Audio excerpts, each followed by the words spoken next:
Welcome viewers. और बात करूंगा मैं विकास लाइफ केयर के बारे में। और मेरे पास कमेंट वगैरह आ रहे हैं दोस्तों कि इस पे एक वीडियो बना दो। सो दोस्तों, एक चीज़ और बोलना चाहूँगा, जब कोई स्टॉक निगेटिव क्लोजिंग देता है या लोअर सर्किट लगता है तब ज़रूर कमेंट आता है मेरे पास कि इस पे वीडियो बना दो। बट जब मैं पहले ही आगाह कर देता हूँ कि इस लेवल या ये टेक्निकल व्यू इसका ये कह रहा है, तब कोई नहीं समझता उस बात को। तो थोड़ा सा आप वीडियो देखते हो तो मेरे हिसाब से टेक्निकल वाले में ज़्यादा बिलीव रखा करो इंस्टेड ऑफ न्यूज़ में। सो टेक्निकल झूठ नहीं बोलते दोस्तों, जो हिस्ट्री है वही बताते हैं। ठीक है, इसका एग्जांपल देता हूँ मैं आपको। मैंने कल वीडियो बनाया था दोस्तों बिलिस जीवीएस का। आप देखो 17% भागा है। और अब सारे जितने एनालिस्ट हैं सब के सब वीडियो बना रहे हैं, ऐसा हो गया, रिजल्ट हो गया। अरे यार, जब फंसे था तो आप लोगों ने फंसवाया था 160-50 पे, अब बढ़ गया तो आप लोग आ गए क्रेडिट लेने। तो ऐसा नहीं होना चाहिए। सेम फ्यूचर ग्रुप का मैंने 11-11:30 बजे वीडियो डाला था। देखिए सारे पॉजिटिव क्लोज हुए हैं। साथ ही यस बैंक का बोला था 12-12.5 रुपये का लेवल एक अच्छा है और उसको नहीं तोड़ेगा, सो वहाँ पर एवरेज होना चाहिए। तो बिल्कुल सीमित रहा, ना ज़्यादा ऊपर ना ज़्यादा नीचे। सो दोस्तों, कहने का मतलब इतना ही है कि किसी को भी फॉलो करो, कंप्लीट करो कि आपको कोई गलत गाइड तो नहीं कर रहा, ये आपको चेक करना है। कि 2 वीडियो बनाने के बाद फिर जब वो बढ़ेगा 2 महीने बाद तब आ जाएंगे कि हाँ मैंने बोला था 2 महीने पहले बढ़ेगा। तो ऐसा नहीं होता। आज रिजल्ट दिखा रहे हैं, मैं एक दिन पहले दिखा चुका हूँ। कोई नहीं, विकास में बात करते हैं। आप लोगों का टाइम ले लिया, लेकिन मुझे लगा ये सब बोलना ज़रूरी है तो मैंने बोल दिया। विकास क्या दोस्तों, 2 रुपये जाएगा या 20 रुपये जाएगा, ये क्वेश्चन है। लगातार बड़ी गिरावट हो रही है, कंटिन्यू डाउनफॉल हो रहा है, लोअर सर्किट लग रहा है और एग्ज़िट करने का मौका नहीं मिल रहा है इससे। ठीक है, अभी भी इसके अंदर सेल के ऑर्डर लगे हैं, तो मीन्स अगली जो ओपनिंग होगी उसमें भी हैवी चांसेस हैं कि नेगेटिव ही ओपनिंग हो, क्योंकि ऑलरेडी ऑर्डर लगे हुए हैं। तो दोस्तों, कहने का पॉइंट एक ही ध्यान रखने वाला, जो पहले ही बता चुका हूँ बार बार जब भी मैंने विकास का वीडियो बनाया है, जब तक दोस्तों ये पेनी शेयर है ना, जब आपको प्रॉफिट हो रहा है तो शेयर मार्केट का सबसे बड़ा नियम यही है, सबसे पहले अपनी कैपिटल बचाओ और दूसरा जो प्रॉफिट मिल रहा है उसको अपने घर लेके जाओ। ठीक है, मार्केट के भरोसे मत छोड़ो प्रॉफिट को। तो थोड़ा बहुत प्रॉफिट अर्न करते रहना चाहिए, निकाल लेना चाहिए। ठीक है, ऐसा नहीं कि रखे रखो, क्योंकि जब तक इसके ऊपर अभी तक सिर्फ न्यूज़ आई है, चाहे वो एथनॉल की हो चाहे डेब्ट फ्री की हो, मैंने कंप्लीट वीडियो बनाया दोस्तों। ऐसा नहीं मेरा पहला वीडियो इसके ऊपर। राइट इशू मैंने पूरा कवर किया है, एक एक पॉइंट आप लोगों को बताया है, सब कुछ मैंने बताया है।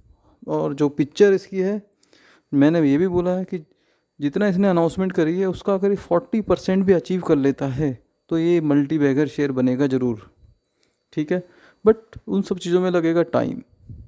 और जो छोटे इन्वेस्टर हैं उनके पास टाइम होराइजन थोड़ा कम होता है। मेरे पास कमेंट भी आ रहे थे, रिस्क है तो इसके, ये सब बहुत कुछ कमेंट आ रहे हैं। कोई इश्यू नहीं है दोस्तों, वो आपका थॉट है, जो मेरा है मैं वो शेयर करता हूँ। ठीक है, बस जब आपको पता है कि टाइम लगना है, पहला पॉइंट, तो आप महंगे में एंट्री क्यों ले रहे हो। दूसरी बात, राइट इशू में जब ये 2 रुपये से नीचे का आपको मिल चुका है, मीन्स मार्केट के अंदर सप्लाई बहुत ज़्यादा हैवी है। हैवी राइट इशू में मिला है, ऑलरेडी शेयर थे, तो सप्लाई सबके पास, क्वांटिटी बहुत हैवी है। तो यार आप प्रॉफिट नहीं बुक नहीं करोगे, दूसरा करेगा। ये वेट मत करो कि आप इन्वेस्टर हो और आप बिल्कुल लकीर के फ़कीर बन गए हो कि भैया मैं 2 साल बाद ही इसको बेचूंगा। ये वो ज़माना नहीं है। ये मेरा व्यू है दोस्तों, आप लोग डिसएग्री हो सकते हो यार, वो आपका व्यू है। शेयर मार्केट अब वैसे रन नहीं होता जो 90s और 2000 में चलता था।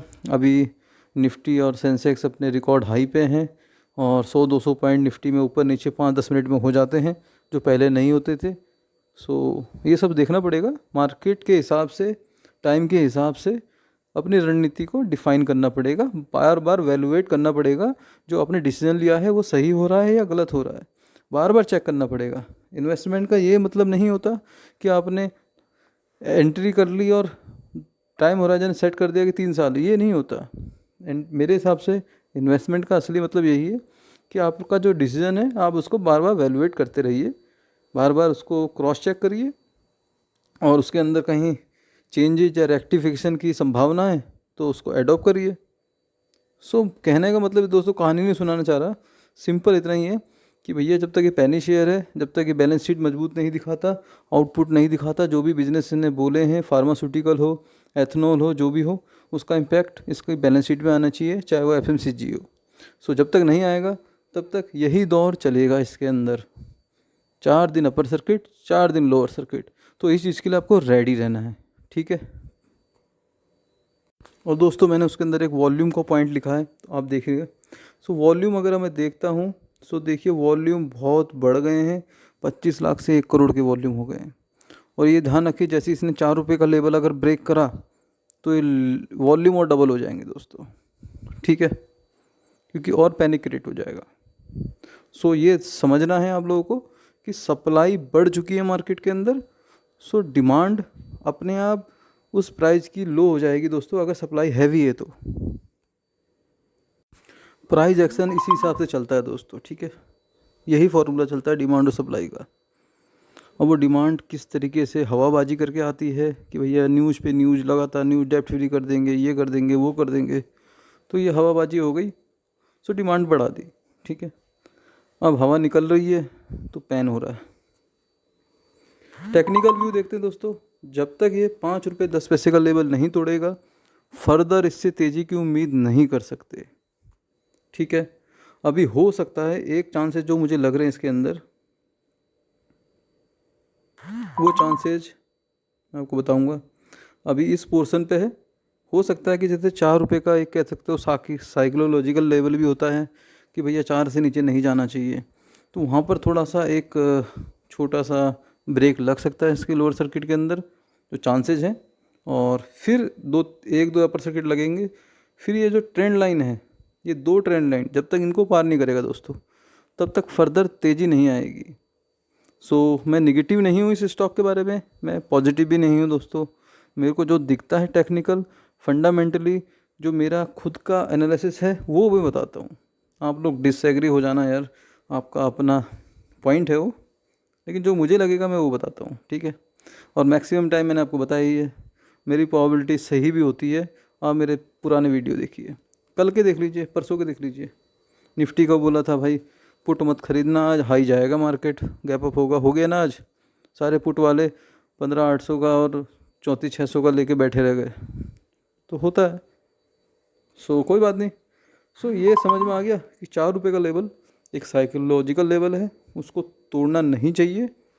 और दूसरा पॉइंट 3 रुपये 65 पैसे का उसके बाद एक और सपोर्ट है इसके पास, और मेरे हिसाब से 3.5 का लेवल तो ये नहीं तोड़ेगा अभी के प्रेजेंट सिचुएशन में, ठीक है। सो ये हो गई गिरावट की बात। अप साइड की बात मैं बता चुका हूँ कि जब तक ये 2 ट्रेंड लाइन ब्रेक नहीं होती तब तक आप तेज़ी की उम्मीद मत करिए, और तब तक तेज़ी नहीं आएगी। बड़ी मूव 5 रुपये 10 पैसे से ऊपर ही आने वाली है। सो एवरेज या नई एंट्री या जो भी हो, सो मेरे हिसाब से 5 रुपये 10 पैसे होती है, उसके बाद ही बनती है, ठीक है। या साइडवेज रहेगा, ये 2-4 महीने रह जाए, 1 क्वार्टर और रह जाए, तो किसी को कुछ नहीं पता। छोटा शेयर है दोस्तों, चलेगा तो बहुत तेज़ चलेगा, रुकेगा तो फिर 2-3 महीने चुपचाप बैठा रहेंगे, ठीक है। लोग बाग 15-20 रुपये में फंसे हुए हैं इसमें, आई नो, कमेंट आते हैं, इसीलिए बोल रहा हूँ। सो पूंजी एक लिमिट के अंदर लगानी चाहिए। पेनी शेयर में आप रिस्क ले रहे हो, एग्रीड, रिस्क नहीं लोगे तो दोस्तों शेयर मार्केट में आने का फ़ायदा क्या।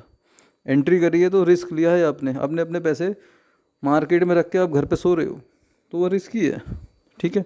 कल क्या पता गैप डाउन हो जाए, कोई सी भी न्यूज़ आ जाए, कितना लॉस हो जाए, कुछ नहीं पता। अगर आपके पैसे मार्केट में हैं तो वो आपने ऑलरेडी रिस्क लिया हुआ है, अगर इस मार्केट से जुड़े हो आप तो। बट ऐसे भी रिस्क मत लो जो आउट ऑफ द वे जाके आप रिस्क लेने लग जाओ, ठीक है। 2-2.5 रुपये की शेयर में अपनी पूरी पूंजी लगा दो मेहनत की, दिस इज़ नॉट फेयर। सो ऐसे छोटे शेयर के अंदर 5 से 10% मैक्सिमम पोर्टफोलियो का लगना चाहिए, ये मेरा मानना है।